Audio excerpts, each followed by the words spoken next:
राधे राधे भक्तों, जैसा कि हमें पता है कि कार्तिक मास महा चल रहा है, तो उसमें हम लोग रोज एक अध्याय का श्रवण कर रहे हैं। तो आज अध्याय 5 का श्रवण करेंगे। प्रभु मुझे सहारा है तेरा, जग के पालनहार, कार्तिक मास महात्म की कथा करूँ विस्तार। राजा पृथु बोले, हे नारद जी, आपने कार्तिक मास में स्नान का फल कहा। अब अन्य मासों में विधि पूर्वक स्नान करने की विधि, नियम और उद्यापन की विधि भी बतलाइए। देवर्षि नारद ने कहा, हे राजन, आप भगवान विष्णु के अंश से उत्पन्न हुए हैं, अतः यह बात आपको ज्ञात ही है। फिर भी आपको यथाचित विधान बतलाता हूँ। अश्विनी मास में शुक्ल पक्ष की एकादशी से कार्तिक के व्रत करने चाहिए। ब्रह्म मुहूर्त में उठकर जल का पात्र लेकर गांव से बाहर पूर्व अथवा उत्तर दिशा में जाना चाहिए। उसके बाद जो मनुष्य मुख शुद्धि नहीं करता, उसे किसी भी मंत्र का फल प्राप्त नहीं होता है। अतः दांत और जीभ को पूर्ण रूप से शुद्ध करना चाहिए और निम्नलिखित मंत्र का उच्चारण करते हुए दातून तोड़नी चाहिए। हे वनपस्यते, आप मुझे आयु, कीर्ति, तेज, प्रज्ञा, प्रचुर संपत्ति, महाज्ञान, बुद्धि और विद्या प्रदान करो। इस प्रकार उच्चारण करके वृक्ष के बाहर अंगुल की दातून से दूध वाले वृक्षों से दातून नहीं लेनी चाहिए। इसी प्रकार कपास, कांटेदार वृक्ष तथा जले हुए वृक्ष से भी दातून लेना मना है। जिसमें उत्तम गंध आती हो, उस जिसकी टहनी कोमल हो, ऐसे वृक्ष से दंत धामन ग्रहण करना चाहिए।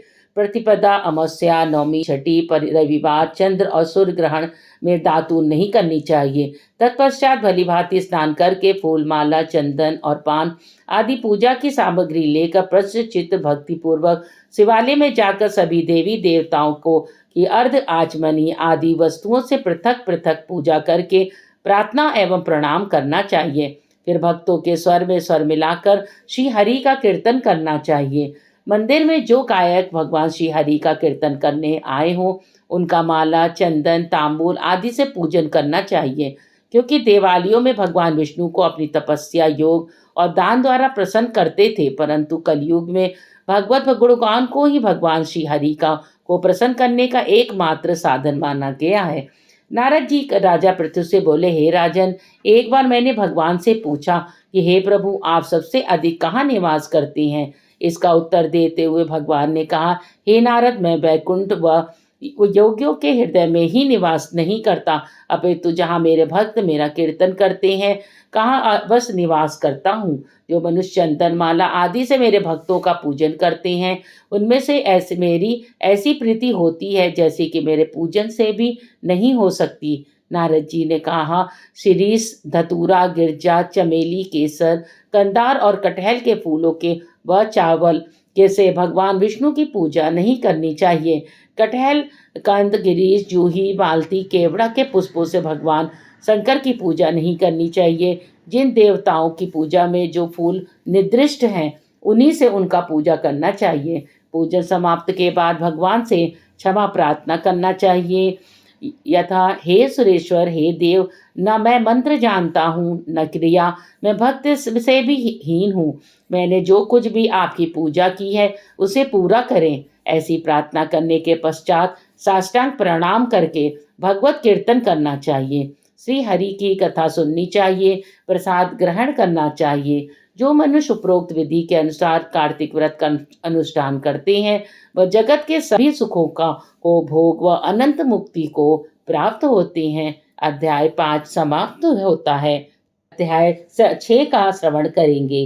नारद जी बोले, जब 2 घड़ी रात बाकी रहे, तब तुलसी की मृतिका, वस्त्र और कलश लेकर जलाशय पर जाएं और कार्तिक में जहाँ कहीं भी प्रत्येक जलाशय के जल में स्नान करना चाहिए। गर्म जल की अपेक्षा ठंडे जल से स्नान करने से 10 गुना पूर्ण होता है। उससे 100 गुना पूर्ण बाहरी कुएं के जल में स्नान करने से होता है। उससे अधिक पूर्ण बावड़ी में और उससे अधिक पूर्ण पोखर में स्नान करने से होता है। इससे 10 गुना झरनों में और उससे भी अधिक पूर्ण कार्तिक में नदी में स्नान करने से होता है। उससे भी 10 गुना पुण्य वहाँ होता है जहाँ 2 नदियों का संगम हो। यदि कहीं 3 नदियों का संगम हो, तब तो पुण्य की कोई सीमा नहीं रहती है। स्नान से पहले भगवान का ध्यान कर ले, स्नानार्थ संकल्प करना चाहिए। फिर तीर्थ में उपस्थित देवताओं को क्रमशः अर्घ और आचमनी देना चाहिए। अर्ध मंत्र जरूर करना चाहिए। हे कमलनाथ आपको नमस्कार है, हे जलशाही भगवान आपको प्रणाम है, हे ऋषिकेश आपको नमस्कार है। मेरे दिए अर्ध को आप ग्रहण करें। वैकुंठ, प्रयाग तथा बद्री आश्रम में जहाँ कहीं भी भगवान विष्णु गए, वहाँ उन्होंने 3 प्रकार से अपना पाँव रखा था। वहाँ पर ऋषि वेद यज्ञों सहित सभी देवता मेरी रक्षा करते रहे। हे जनार्दन, हे दामोदर, हे देवेश, आपको प्रसन्न करने हेतु मैं कार्तिक मास में विधि विधान से ब्रह्म मुहूर्त में स्नान कर रहा हूँ। आपकी कृपा मेरे सभी पापों का नाश हो। हे प्रभु, कार्तिक मास में व्रत तथा विधि पूर्वक स्नान करने वाला मैं अर्घ देता हूँ, आप राधिका सहित ग्रहण करें। हे कृष्ण, हे बलशाली, राक्षसों का संहार करने वाले भगवान, हे पापों का नाश करने वाले, कार्तिक मास में प्रतिदिन दिए हुए मेरे इस अर्घ द्वारा कार्तिक स्नान का व्रत करने वाला फल मुझे प्राप्त हो। तत्पश्चात विष्णु, शिव और सूर्य को अर्घ का ध्यान करके जल में प्रवेश कर नाभि के बराबर जल में खड़े होकर विधि पूर्वक स्नान करना चाहिए। गृहस्थी को तिल और आंवले का चूर्ण लगाकर, विधवा स्त्री यति को तुलसी की जड़ की मिट्टी लगाकर स्नान करना चाहिए। सप्तमी, अमावस्या, नवमी, त्रयोदशी, द्वितीया, दशमी आदि तिथियों को आंवला और तिल से स्नान करना वर्जित है। स्नान करते हुए निम्न शब्दों का उच्चारण करना चाहिए। जिस भक्ति भाव से भगवान ने देवताओं के कार्य के लिए 3 प्रकार का रूप धारण किया था, वहीं पापों का नाश करने वाली भगवान विष्णु अपनी कृपा से मुझे पवित्र बनाए। और जो अनुमनुष्य भगवान विष्णु की आज्ञा से कार्तिक व्रत करता है, इसकी इंद्रादि सभी देवता रक्षा करते हैं, इसलिए वह मुझको पवित्र करे। बीजों और रहस्यों और तथा यज्ञों सहित वेदों के मंत्र, कश्यप आदि ऋषि, इंद्रादि देवता मुझे पवित्र करें। अदिति आदि सभी नारियां, यज्ञ, सिद्ध सर्प और समस्त औषधियां, तीनों लोकों के पहाड़ मुझे पवित्र करें। इस प्रकार कहकर स्नान करने के बाद मनुष्य को हाथ में पवित्री धारण करने के देवता, ऋषि, मनुष्यों और पितरों को विधि पूर्वक तर्पण करना चाहिए। तर्पण करते समय तर्पण में जितने तिल रहते हैं, उतने वर्ष पर्यंत व्रती के पितृगण स्वर्ग में वास करते हैं। इसके बाद व्रती को जल में से निकालकर शुद्ध वस्त्र धारण करने चाहिए। सभी तीर्थों के सारे कार्यों से निवृत्त होकर पुनः भगवान विष्णु का पूजन करना चाहिए। सभी तीर्थों के सारे देवताओं का स्मरण करके भक्ति पूर्वक सावधान होकर चंदन, फूल और फलों के साथ भगवान विष्णु को फिर से अर्घ देना चाहिए। अर्घ के मंत्र का अर्थ इस प्रकार से है। मैंने पवित्र कार्तिक मास में स्नान किया है। हे विष्णु, राधा के साथ आप मेरे दिए अर्घ को ग्रहण करें। तत्पश्चात चंदन, फूल, तांबूल आदि से वेद पाठी ब्राह्मणों का श्रद्धापूर्वक पूजन करें और बारंबार नमस्कार करें। ब्राह्मणों के दाएं पांव में तीर्थों का वास होता है, मुंह में वेद और समस्त अंगों में देवताओं का वास होता है। आपने कल्याण की इच्छा रखने वाले मनुष्य को इनका न तो अपमान करना चाहिए और न ही इनका विरोध करना चाहिए।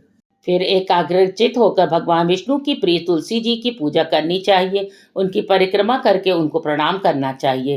हे देवी, हे तुलसी, देवताओं ने ही प्राचीन काल से तुम्हारा निर्माण किया है और ऋषियों ने तुम्हारी पूजा की है।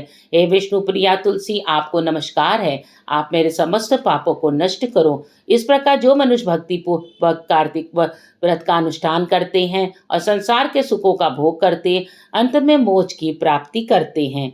ओम नमो भगवते वासुदेव का जाप करना चाहिए। इस तरह से अध्याय 6 समाप्त होता है। हमारे चैनल में आप नए हैं तो हमारे चैनल को लाइक, सब्सक्राइब जरूर कर दें और ओम नमो भगवते वासुदेव कमेंट में जरूर लिखें।